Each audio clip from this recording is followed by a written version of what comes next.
पहला पाठ प्रेरित चरित्र 3 वचन 11 से 26। वो मनुष्य पेट्रोस और यूहन्ना के साथ लगा हुआ था, इसलिए सब लोग आश्चर्यचकित होकर सुलेमान नामक मंडप में उनके पास दौड़े आए। पेट्रोस ने ये देखकर उनसे कहा, इजरायली भाइयों, आप लोग इस पर आश्चर्य क्यों कर रहे हैं और हमारी ओर से इस प्रकार क्यों ताक रहे हैं, मानो हमने अपने सामर्थ्य या सिद्धि से इस मनुष्य को चलने फिरने योग्य बना दिया है। इब्राहिम, इसहाक और याकूब के ईश्वर ने, हमारे पूर्वजों के ईश्वर ने अपने सेवक ईसा को महिमान्वित किया है। आप लोगों ने उन्हें पिलातुस के हवाले कर दिया और जब पिलातुस उन्हें छोड़कर देने का निर्णय कर चुका था, तो आप लोगों ने उन्हें अस्वीकार किया। आप लोगों ने संत तथा धर्मात्मा को अस्वीकार कर हत्यारे की रिहाई की मांग की। जीवन के अधिपति को आप लोगों ने मार डाला, किंतु ईश्वर ने उन्हें मृतकों में से जिलाया। हम इस बात के साक्षी हैं। ईसा के नाम में विश्वास के कारण उसी नाम ने इस मनुष्य को, जिसे आप देखते और जानते हैं, बल प्रदान किया है। उसी विश्वास ने इसे आप सबों के सामने पूर्ण रूप से स्वस्थ किया है। भाइयों, मैं जानता हूँ कि आप लोग और आपके शासक भी यह नहीं जानते थे कि वे क्या कर रहे हैं। ईश्वर ने इस प्रकार अपना वह कथन पूरा किया जिसके अनुसार उसके मसीह को दुख भोगना था और जिसे उसने सब नबियों के मुख से घोषित किया था। आप लोग पश्चाताप करें और ईश्वर के पास लौट आएं, जिससे आपके पाप मिट जाएं, और प्रभु आपको विश्रांति का समय प्रदान करे। तब वो पूर्व निर्धारित मसीह को, अर्थात ईसा को आप लोगों के पास भेजेगा।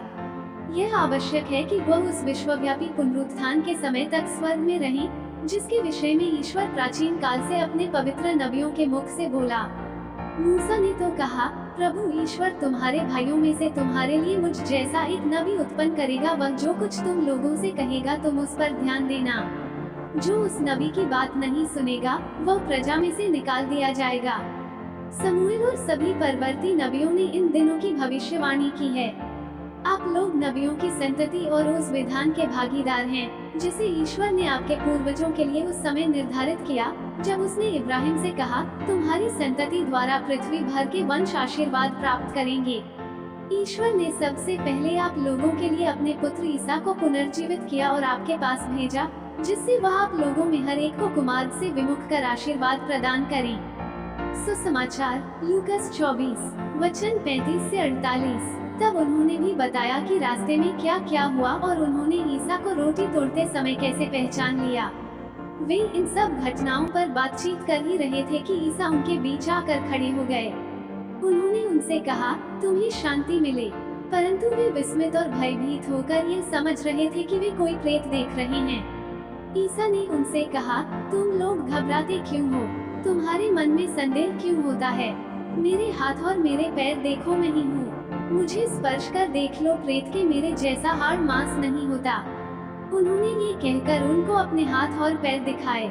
जब इस पर भी शिष्यों को आनंद के मारे विश्वास नहीं हो रहा था और वे आश्चर्यचकित बने हुए थे, तो ईसा ने कहा, क्या वहाँ तुम्हारे पास खाने को कुछ है? उन्होंने ईसा को भुनी मछली का एक टुकड़ा दिया।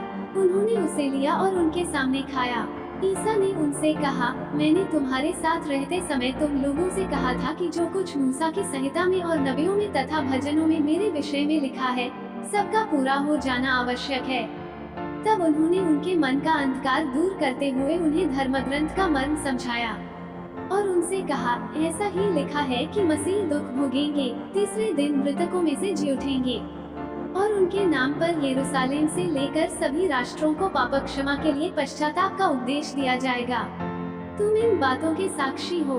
मनन चिंतन। पेट्रुस और यूहन्ना के कार्यों को देखकर कुछ और सदूकी उन पर क्रुद्ध हो गए। वे उन्हें बंदीगृह में अड़ाल देते हैं, लेकिन फिर भी वे हताश नहीं होते, बल्कि और अधिक उत्साह से प्रभु यीशु के बारे में प्रवचन देते हैं। बहुत से लोगों ने उनकी बातों पर विश्वास किया। पेट्रुस पवित्र आत्मा से परिपूर्ण होकर बोलने लगा, किसी दूसरे द्वारा मुक्ति नहीं मिल सकती, क्योंकि समस्त संसार में यीशु नाम के सिवा मनुष्यों को कोई दूसरा नाम नहीं दिया गया है, जिसके द्वारा हमें मुक्ति मिल सकती है। शिष्य लोग यीशु की मृत्यु के बाद अपने अपने व्यवसाय में जुट जाते हैं। अधिकतर मछुआरे थे, इसलिए वे मछलियाँ पकड़ने चले जाते हैं। यीशु उन्हें समुद्र के पास दिखाई देते हैं। वे फिर से उन्हें पहचानने में असमर्थ थे। वे प्रभु के आदेश पर जाल डालते हैं और बहुत मछलियां जाल में फंस जाती हैं। उसके बाद यीशु ने उनके साथ भोजन किया।